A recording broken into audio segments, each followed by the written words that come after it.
الحمد لله الحنان المنان الذي خلق الإنسان وعلمه البيان والصلاة والسلام على رسوله سيد الإنس والجان وعلى آله وأصحابه ذوي الخير والإحسان أما بعد فأعوذ بالله من الشيطان الرجيم بسم الله الرحمن الرحيم وما الله بغافل عما يعمل الظالمون انما يؤخرهم ليوم تشخص فيه الابصار صدق اللہ مولانا العظیم۔ بارگاہ رسالت مواب صلی اللہ تعالی علیہ وسلم میں درود پاک کا ہدیہ پیش کریں۔ اللہم صلی علی سیدنا و مولانا محمد معدن الجود والکرم وآلہ واصحابہ الکرام وابنہ الکریم وبارک وسلم صلاة دائمة سرمدا ابدا۔ عزیزان گرامی وقار، اللہ کریم کو سب سے زیادہ ناپسند چیز جس کا ذکر قرآن پاک میں بھی ہے وہ ظلم ہے۔ ظلم کو اللہ تبارک و تعالی ہرگز پسند نہیں فرماتا، اور ظلم کا مطلب صرف کسی پر ہاتھ اٹھانا ہی نہیں بلکہ کفر اور شرک بھی بہت بڑا ظلم ہے۔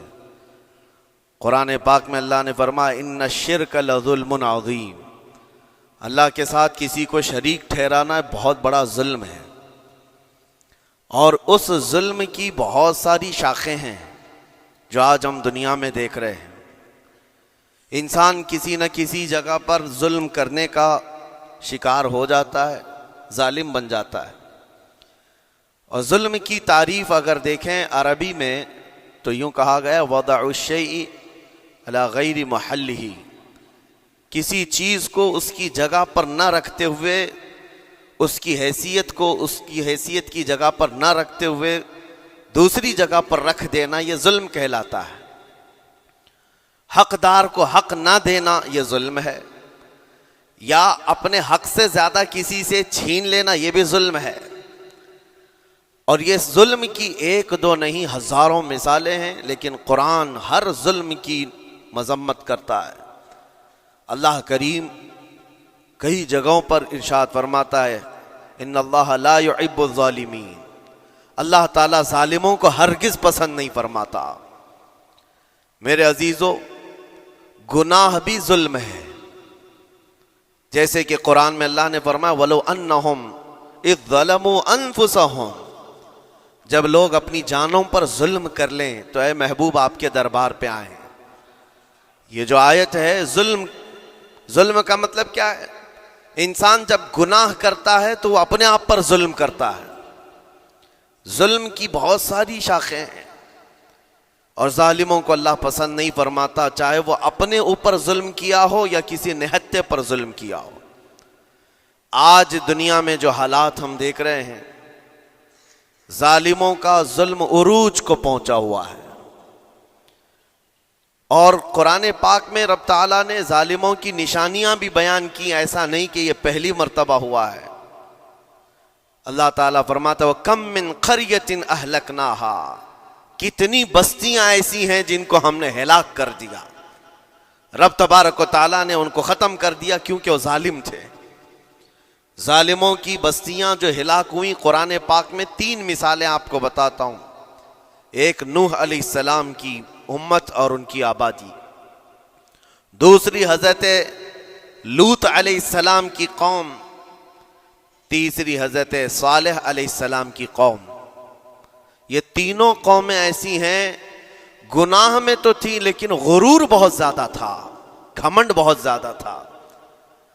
آج کے دور میں اگر کسی کے پاس پیٹروٹ میزائل ہیں اور بم بارود کی طاقت رکھتا ہے، نیوکلیئر پاور ہے، تو وہ یہ سمجھتا ہے مجھے کوئی شکست نہیں دے سکتا۔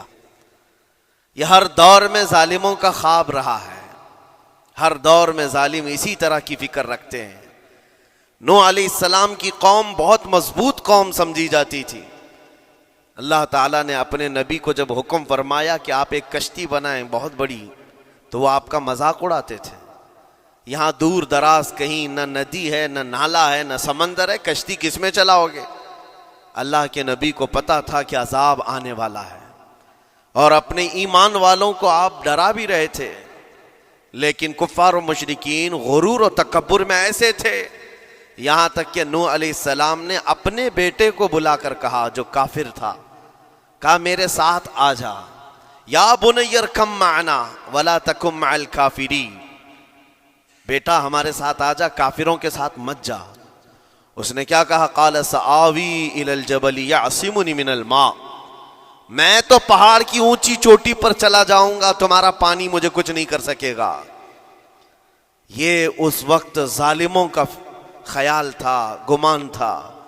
پھر اللہ تعالیٰ قرآن پاک میں فرماتا ہے وَفَجَّرْنَا الْأَرْضَ عُيُونًا، ہم نے زمینوں کے سارے چشمے پھاڑ دیے، ہر جگہ سے پانی کے سوتے نکلے، اور پھر آسمان کے سارے دروازے کھول دیے۔ فَفَتَحْنَا أَبْوَابَ السَّمَاءِ بِمَاءٍ مُنْهَمِرٍ، اللہ فرماتا ہے آسمان کے سارے دروازے پانی کے کھول دیے، آسمانوں سے پانی اور زمینوں سے پانی۔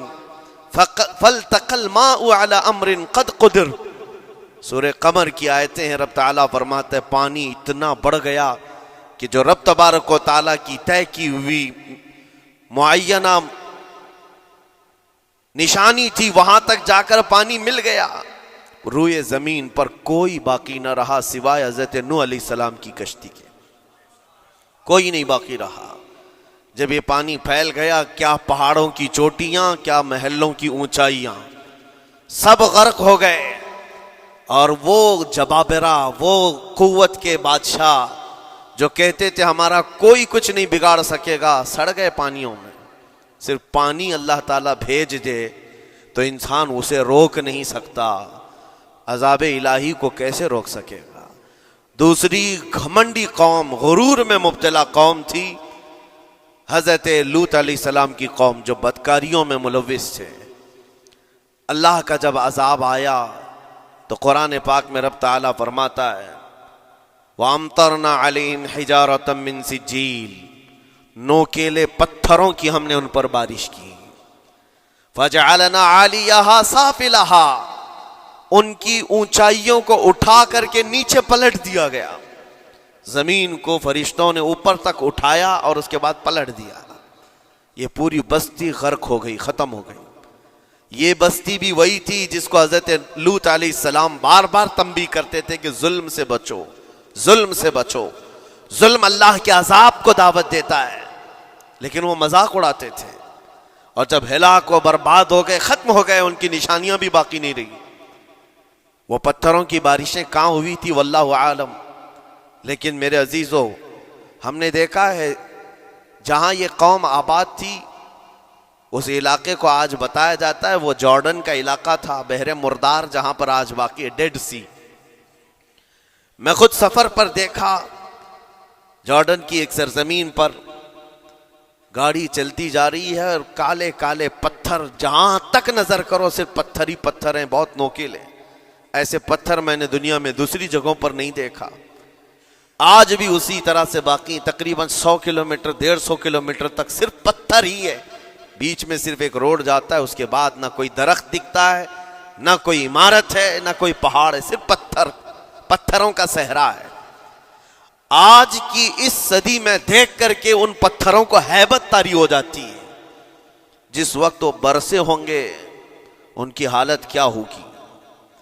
اور میں یہ نہیں کہتا بالضبط کہ یہ وہی پتھر ہیں جو برسے تھے، واللہ عالم، لیکن میرے عزیزو نشانیاں آج بھی عذاب الہی کی موجود ہیں۔ تیسری قوم تھی قوم شعیب اور قوم صالح علیہ السلام۔ یہ دونوں قوموں کے بارے میں ذکر کرتا ہوں۔ حضرت شعیب علیہ السلام کی قوم صرف ناپ تول میں کمی کرتی اور کفر و شرک بھی کرتے، شعیب علیہ السلام ان کو روکتے تو وہ ان کا بھی مذاق اڑاتے، اور جب عذاب الہی کے آنے کی بات کیا تو جانتے ہیں کیا کہا انہوں نے؟ یہ وہ قوم تھی جو پتھروں کو تراش کر کے گھر بنا لیتے تھے، یعنی پورے کے پورے پہاڑ کو، پتھروں کا جو پہاڑ ہوتا ہے اس کو تراشتے تھے، اور ایک آدمی کا ایک گھر ایک پہاڑ۔ آج کے دور میں ساری بلڈوزر مل کر کے نہیں کر پائیں، مشینیں مل کر نہ کر پائیں، وہ اس وقت کے لوگ بھاری بھرکم تھے، جسامت والے تھے، طاقت والے تھے، جب وہ اپنے رہنے کے لیے ایک پہاڑ کو تراش سکتے تھے۔ 4000 سال پہلے کی بات کر رہا ہوں، اس وقت میرے خیال سے وہ اپنے زمانے کے سب سے بڑے ماڈرن لوگ یا ترقی یافتہ لوگ کہلاتے ہوں گے، سب سے زیادہ ترقی یافتہ کہلاتے ہوں گے. جیسے آج لوگوں کو لگتا ہے رشیا اور امریکہ بہت پہنچے ہوئے ہیں ٹیکنالوجی میں، اس دور کے وہ لوگ سب سے بڑی طاقت کے رکھنے والے تھے. جب حضرت شعیب علیہ السلام نے ان کو اللہ کے عذاب سے ڈرایا تو کیا کہتے تھے؟ عذاب وہی نا جو نوح علیہ السلام کی قوم میں آیا تھا، بارش آ گئی تھی، زمین سے پانی نکل گیا تھا تو پانی بہت ہو گیا تھا. یا پھر وہ جو لوط علیہ السلام کی قوم پر آیا، پتھروں کی بارش، یا پھر ہواؤں کا عذاب. اگر یہ تینوں بھی آئیں تب بھی ہمارے ان پہاڑوں کے گھروں کو نقصان نہیں کر سکیں گے. ان کا اتنا غرور تھا. اگر پانی بھی آ جائے سمندروں کا، یا ہوا بھی تیز چلے، یا پتھروں کی بارش ہو، ہم تو بہت محفوظ قلعوں میں ہیں. اندازہ کرو میرے عزیزو، 3000 4000 سال کے بعد آج تک مدائن صالح اور الاولا سٹی نام سے سعودی میں موجود ہے، ابھی تک وہ گھر موجود ہیں. تو اس زمانے میں کتنے مضبوط رہے ہوں گے؟ پتہ نہیں 3000 سالوں میں کتنے طوفان آئے، کتنے سیلاب آئے، لیکن ابھی تک وہ پہاڑوں کے گھر موجود ہیں. تو اس زمانے میں کتنے طاقتور ہوں گے. ان کا نشہ آسمان پر تھا، غرور چڑھ کر کے بول رہا تھا. کہتے تھے کہ اگر اس طرح کے عذابات آ بھی گئے تو ہمارا کچھ نقصان نہیں ہوگا. کون سا؟ نوح علیہ السلام کی قوم کا عذاب آ جائے، لوط علیہ السلام کی قوم کا عذاب آ جائے، یا پھر شعیب علیہ السلام کی قوم کا عذاب آ جائے. یہ صالح علیہ السلام کی قوم کی بات کر رہا ہوں. تو پھر ہوا کیا؟ اللہ کے نبیوں نے انہیں ڈرایا اللہ کے عذاب سے. باز آ جاؤ، اللہ وحدہ لا شریک کی طرف جھک جاؤ. وہ اکڑ تھی، غرور تھا کہ نبیوں کا مذاق کرتے. پھر ہوا کیا؟ قرآن کہتا ہے صرف ایک فرشتے کو اللہ تعالیٰ نے زمین پر اتارا، ایک فرشتے کو اتارا، اور اس کے بعد اس فرشتے نے ایک چنگھاڑ لگائی، ایک آواز کی. ایک آواز، صرف فرشتے کی ایک آواز ایسی تھی کہ جتنے اپنے مضبوط قلعوں میں گھروں میں موجود تھے، اس آواز کی ہیبت سے ان کا بھیجا کانوں سے باہر نکل آیا تھا. اور صبح کے وقت جب اس بستی میں جا کر کے دیکھیں تو سب کے سب اوندھے منہ گرے ہوئے تھے، ایک بھی اس میں سے بچا ہوا نہیں تھا. نہ نوح علیہ السلام کا طوفان آیا، نہ لوط علیہ السلام کی قوم پر برسنے والے پتھروں کا عذاب آیا، نہ ہی ہوائیں چلائی گئیں. ایک فرشتے کو بھیج کر رب تعالیٰ نے اپنی قدرت کا مظاہرہ فرمایا. اللہ کے کروڑوں اربوں لا تعداد فرشتے ہیں، ایک فرشتے کی طاقت ایسی ہے کہ اگر وہ اپنی آواز نکالے تو تمہارے کانوں سے بھیجا باہر نکل آئے. اللہ وحدہ لا شریک، وہ حی و قیوم کل بھی تھا اور آج بھی ہے. وہ رب ذوالجلال حی و قیوم ہے، طاقتور ہے اور ہمیشہ رہے گا. اور رب تبارک و تعالیٰ نے قرآن پاک میں فرمایا، آپ یہ آیت تقریباً 3 جگہ قرآن میں آئی، وَإِذْ نَجَّيْنَاكُمْ مِنْ آلِ فِرْعَوْنَ يَسُومُونَكُمْ سُوءَ الْعَذَابِ يُذَبِّحُونَ أَبْنَاءَكُمْ وَيَسْتَحْيُونَ نِسَاءَكُمْ وَفِي ذَلِكُمْ بَلَاءٌ مِّن رَبِّكُمْ عَظِيمٌ. رب تعالیٰ فرماتا ہے یاد کرو فرعونیوں کے عذاب سے اللہ نے تم کو نجات دی. یہ بنی اسرائیل کو کہا جا رہا ہے کہ فرعونیوں کے عذاب سے، کہ فرعون اور اس کے لشکری اس قدر سخت سزائیں دیتے تھے موسیٰ علیہ السلام کی قوم پر، ایمان والوں پر، بنی اسرائیل پر. اللہ فرماتا ان سے نجات دیا رب تعالیٰ نے، لیکن وہ کرتے کیا تھے؟ بنی اسرائیل میں ایک بھی بچہ پیدا ہو جائے اسے ذبح کر دیتے تھے. فرعون کے لشکریوں نے ایک سال میں 12,000 بچوں کو قتل کیا ہے، 12,000 بچوں کو ذبح کر دیا ہے. آج کے اسرائیلی اگر یہ بچوں پر ظلم کرتے ہیں تو یہ تعجب کی بات نہیں ہے. فرعون کی سرشت میں داخل تھا اور یہ فرعونی ہے، وقت کے جبابرہ ہیں، وقت کے ظالم ہیں. 12,000 بچوں کو قتل کر دیا تھا فرعون اور اس کے لشکریوں نے، اور عورتوں کو زندہ چھوڑ دیتے تھے. قرآن میں اللہ تعالیٰ نے فرمایا 3 جگہ آئی آیت، لیکن اس کے ساتھ رب تعالیٰ یہ بھی فرماتا ہے یہ سخت ترین سزائیں دیتے تھے فرعونی، اللہ نے ان سے تم کو نجات دیا. لیکن یہ سزائیں کیوں دیتے تھے، یہ عذاب کیوں تھا؟ وَفِي ذَلِكُمْ بَلَاءٌ مِّن رَبِّكُمْ عَظِيمٌ، یہ ہے فرمان اللہ کا. یہاں میں یہ ٹکڑا اگر بیان کر دوں تو آج آپ کے دلوں کے اندر ایک یقین پیدا ہو جائے گا. آج کے حالات کے مطابق فرعونیوں کا اس قدر سخت عذاب کیوں تھا؟ رب تعالیٰ فرماتا ہے اے مومنو، ان تمام معاملات میں اللہ کی طرف سے تمہارے لیے ایک بڑا امتحان تھا. یہ امتحان تھا اور وہ امتحان آج بھی ہے اور ہر زمانے میں رہے گا. ستیزہ کار رہا ہے ازل سے تا امروز، شرار ابو لہبی سے چراغ مصطفی. ہر زمانے میں حق و باطل کے معرکے ہوتے رہیں گے. لہٰذا آج کے دور میں یہ سب حالات جو پیدا ہوئے، مسلمانوں کو، مومنین کو ذرا برابر بھی نروس ہونے کی ضرورت نہیں.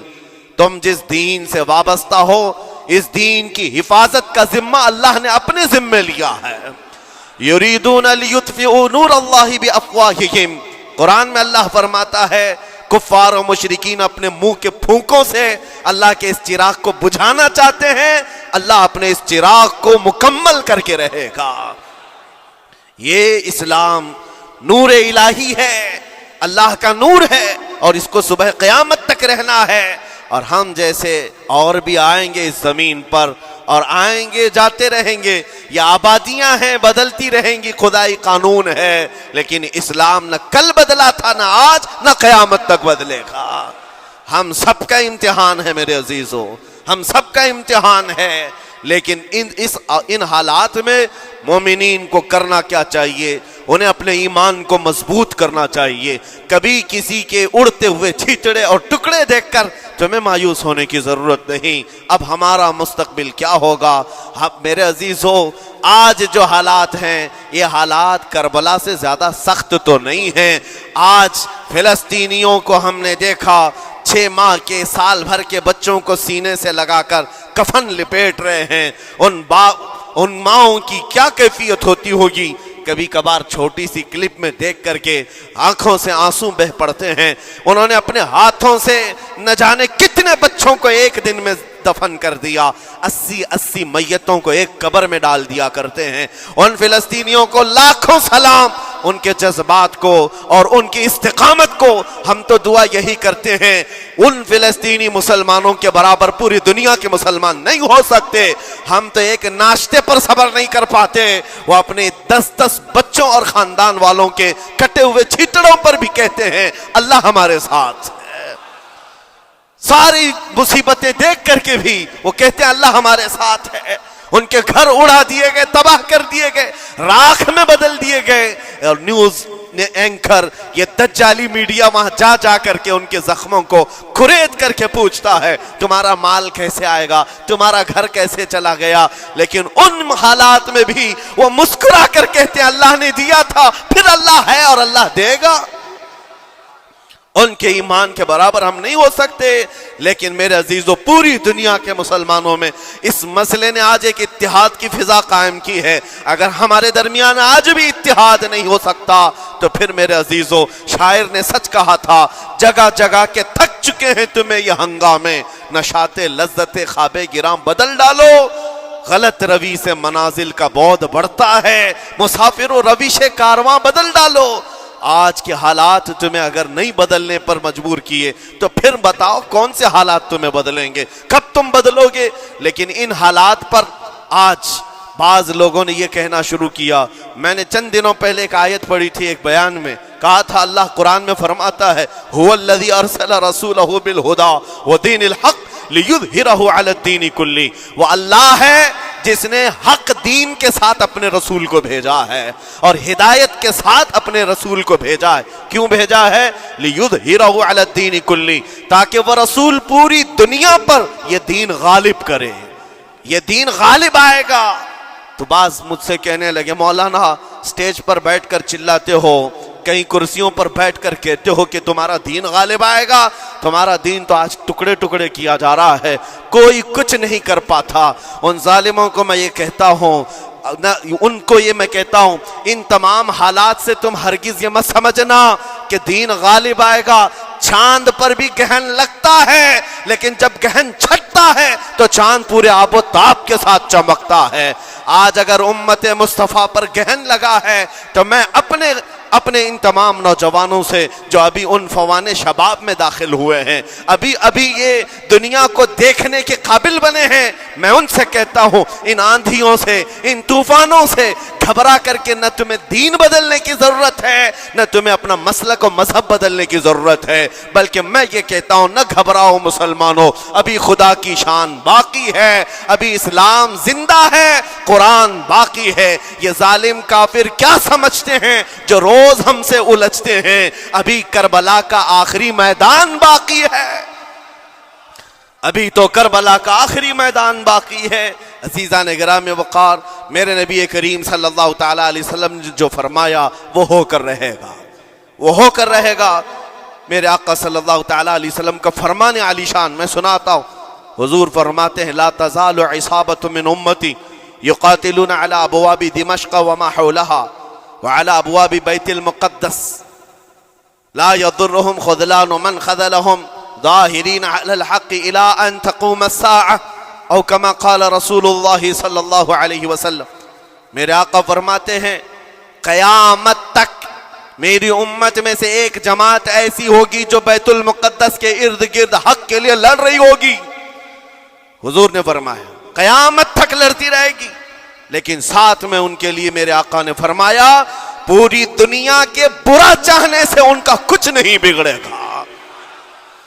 اس کا مطلب کیا ہے؟ اگر آپ ہم سے پوچھتے ہیں کچھ نہیں بگڑے گا، حضور نے فرمایا کچھ نہیں بگڑے گا، لیکن ہم تو دیکھ رہے ہیں ان کے گھر تباہ ہو گئے، بچے مر گئے، چھوٹے بچوں کے سروں سے باپ کا سایہ نکل گیا، کسی کے سامنے اس کی ماں کی تڑپتی ہوئی لاش ہے، اور حدیث میں کہا جا رہا ہے ان کا کچھ نہیں بگڑے گا۔ سب تو بگڑ گیا، مال بھی گیا، دکان بھی گئی، تجارت بھی گیا، گھر بھی گئے، اولاد بھی، رشتہ دار بھی، اور حدیث میں کہا جا رہا ہے کچھ نہیں بگڑے گا۔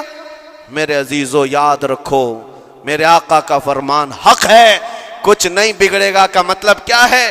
یہ تمام اسباب جانے کا مطلب یہ نہیں کہ بگڑ گیا، بگڑا تو اس کا ہے جس کا ایمان بگڑ گیا، ایمان جس کا گیا اس کا سب بگڑ گیا۔ اور ہم نے ان بچوں کو دیکھا ہے آج، ارے رات کو سوتے ہیں تو انہیں پتہ نہیں ہوتا صبح ہوگی بھی کہ نہیں ہوگی، لیکن اس کے باوجود ایک دل دہلا دینے والی بات میں بتاتا ہوں۔ مصر کی سرزمین سے لوگ پانی کے بوتلیں اور ڈبے اٹھا کر کے بارڈر پر جا رہے ہیں، لیکن فلسطین غزہ کے وہ مسلمان کہتے ہیں اپنا پانی تم رکھو، اللہ کریم ہمارے لیے کہیں سے اپنی ہی زمین سے پانی عطا کرے گا۔ ان کو لوگ کہہ رہے ہیں کیا آپ نہیں دیکھ رہے وقت کا بڑا فرعون روز الٹیمیٹم دیتا ہے 24 گھنٹے میں علاقہ خالی کرو، نکل جاؤ، گھر خالی کرو۔ کیسا ایمان ہے تمہارا کہ آنے والی بڑی بڑی میزائلوں کا اپنے سینے سے مقابلہ کرتے ہیں، اور کہتے ہیں کل سے ہم یہی تھے، آج بھی یہی ہیں اور یہی رہیں گے اور اسی مٹی میں دفن ہو جائیں گے۔ یہ جو استقامت ہے، اسی کو میرے آقا نے فرمایا دنیا ان کا کچھ نہیں بگاڑ سکے گی۔ ایمان اگر مضبوط ہے تو کچھ نہیں بگڑا ہے۔ ارے 6 سال کی بچی، 6 سال کی بچیاں، ٹرینڈ چلا ہوا ہے ان کے محلوں میں، ٹرینڈ چلا ہوا ہے، اپنے اپنے ہاتھوں میں مہندی سے اپنا نام لکھ رہی ہیں ہنسی خوشی۔ پوچھا ان سے کہ نام لکھنے کا ٹرینڈ کیوں چلا ہے ابھی جنگ کے حالات میں مہندی سے؟ کہتی ہیں کل کو اگر ہم اڑ گئے، چہرہ نہیں ملا، جسم نہیں ملا، ہاتھ اگر بچا ہوا ہو تو نام دیکھ کر ہمارے ماں باپ پہچان تو سکے۔ شہادت کا یہ جذبہ، شہادت کا یہ جذبہ 6 سال کے بچوں میں اگر آیا ہے، یقیناً ان کے سینوں میں ایمان موجود ہے، ایمان موجود ہے۔ میرے عزیزو ذرا اپنے حالات پر ذرا توجہ کرو، مولا کریم نے ہمیں کس چیز کی کمی دی ہے؟ کون سی چیز کم آئی ہمارے گھر میں؟ ہم تو مرغن غذائیں روز کھاتے ہیں، آج ہمارے پاس ساری نعمتیں اللہ نے دی ہیں، ہم عیاشیوں کے اڈوں پر پوری رات گزارتے ہیں۔ ہمارے شہر آج جس گلی سے گزر جائیں صبح کی اذان تک یہاں گپیں لگاتے ہوئے کھڑے رہے۔ اے میرے عزیزو حالات تو ہمارے ایسے ہیں کہ کھا کھا کر کے چربیاں چڑھ گئیں، ہمیں ان کا کیا احساس ہو پائے گا؟ ان کا کیا احساس ہو پائے گا جن کے ہاں پانی سے زیادہ خون دیکھا جاتا ہے، جن کے ہاں زندوں کو پکڑنے کے لیے نہیں اب مردوں کو پکڑنے کے لیے لوگ بھی نہیں ہیں۔ عزیزان گرامی وقار،